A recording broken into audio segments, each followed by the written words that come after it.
wallahi Zayyad ka ji kunya.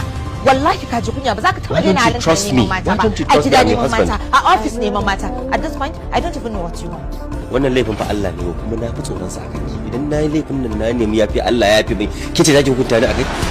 Zayyad, ni da ma a cikin karuwan naka ka ɗauko wata ka aura ka kawo ta nan gidan. Na san cewa kishiya ta ne.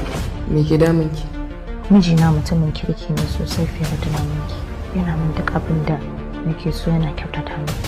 Amma problem ɗin shi guda ɗaya shi ne. Mijina manemin mata ne. Inna lillahi wa inna ilaihi. And the worst part is Zayyad, ka sake ni. Sai kike so? Saki kake so. Kana ji da ko? Idan ma kana ganin takardar ya maka nisa, kai min text. Ba zan iya jira ba. Kawai mu daina. Jennifer, ina so ki ce kina son mijina. This is the opportunity we have been waiting for. An yanzu muna da shi. Don haka just go.